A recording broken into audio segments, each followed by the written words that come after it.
Qu'est-ce qu'une ligne du temps? La ligne du temps sert à placer en ordre chronologique des événements importants sur une flèche horizontale afin de mieux situer ceux-ci dans le temps. Une ligne du temps peut s'étaler sur plusieurs centaines, voire milliers d'années, alors qu'une autre peut s'étendre sur des années, des jours ou même des heures, tout dépendant de ce qu'on veut y représenter. La ligne du temps est un outil essentiel en histoire afin de bien connaître la chronologie des événements et ainsi de mieux comprendre ceux-ci, et ce, beaucoup plus facilement. L'histoire humaine est divisée en deux grandes périodes, la préhistoire et l'histoire, elle-même divisée en plus petites périodes. Ces périodes sont délimitées par des événements marquants et sont nommées bien après qu'elles aient eu lieu, dépendant de ce qui se passe. Cela signifie qu'actuellement, on se considère comme faisant partie de l'époque contemporaine, mais dans plusieurs années, il se pourrait que notre période ait un nom bien différent.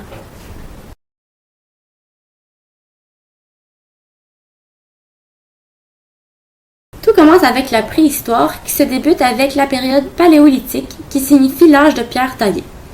À cette époque, les hommes sont nomades et c'est là qu'ils découvrent le feu. C'est là aussi qu'ils créent les premières armes et on retrouve encore tout plein de mammouths.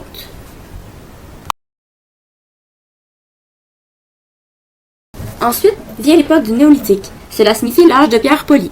À cette époque, les hommes sont beaucoup plus sédentaires et ils commencent à marcher sur leurs jambes. Leur corps change énormément et leur cerveau est de plus en plus développé.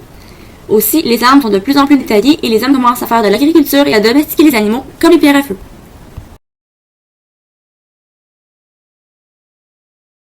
Ensuite, la grande période que nous appelons l'histoire débute vers l'an moins 3000 avec l'apparition de l'écriture. C'est cela qui fait la distinction entre la préhistoire et l'histoire. Il est important de noter que selon les cultures, il est possible que les dates des différentes périodes changent, voire même les périodes en tant que telles. Par exemple, les périodes historiques seront différentes que celles présentées ici si on aborde par exemple l'histoire de la Chine. En effet, cette ligne du temps représente une vision plutôt eurocentrée. Il est aussi possible de rencontrer les périodes artistiques ou idéologiques qui se confondent souvent aux périodes historiques comme la Renaissance ou encore la période des Lumières.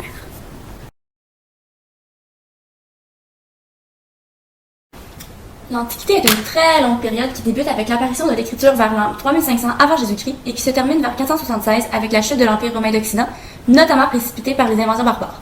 C'est durant cette période qu'a eu lieu l'âge d'or de la Mésopotamie avec le croissant fertile, la construction des pyramides d'Égypte avec les pharaons et les momies. C'est aussi la belle époque de la Grèce avec les débuts de la démocratie, la mythologie et bien d'autres. C'est aussi à cette époque qu'il y avait l'Empire romain avec entre autres le grand Jules César. L'Antiquité est divisée en trois sous-périodes, l'âge du cuivre, l'âge du bronze puis l'âge du fer.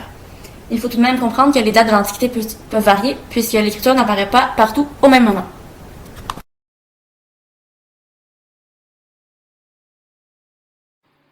Le Moyen Âge arrive tout juste après l'Antiquité et persiste jusqu'aux grandes découvertes, soit vers la fin des années 1400. Le Moyen Âge est divisé en trois sous-périodes, le Haut Moyen Âge, le Moyen Âge central et le Moyen Âge tardif. Cette période dure environ 1000 ans et il s'y passe de nombreuses choses. Sans entrer dans les détails de chacune des sous-périodes, on peut noter que l'islam est apparu au Moyen Âge, que cette époque est celle des chevaliers et du système féodal, des vikings, de l'apparition de la monnaie, des croisades et de nombreuses découvertes.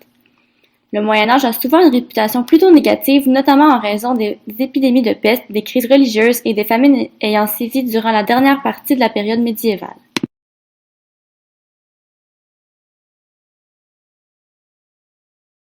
L'époque moderne débute avec la fin du Moyen Âge qui survient avec la chute de Constantinople et avec la découverte de l'Amérique par Christophe Colomb. C'est une période de renouveau dans la majorité des domaines. En effet, c'est l'époque de la Renaissance artistique avec des artistes comme Léonard de Vinci, Michel-Ange et bien d'autres.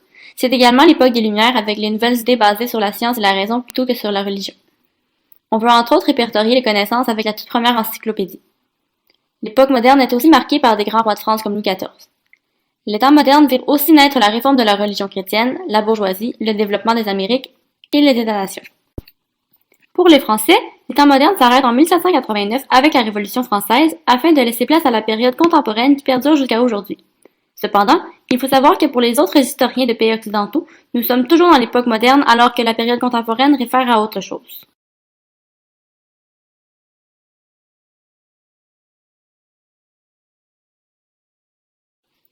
Finalement, l'époque contemporaine, parfois fusionnée au temps moderne, débute avec la Révolution française à la fin des années 1700 jusqu'à aujourd'hui.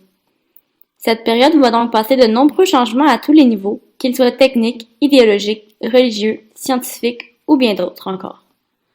On peut nommer les empires coloniaux de cette époque, puis la décolonisation qui arrivera bien plus tard, la disparition de nombreux empires au profit d'États modernes, la Première Guerre mondiale, la crise économique mondiale, puis la montée d'idéologies extrémistes menant à la Seconde Guerre mondiale, comme faisant partie de cette époque.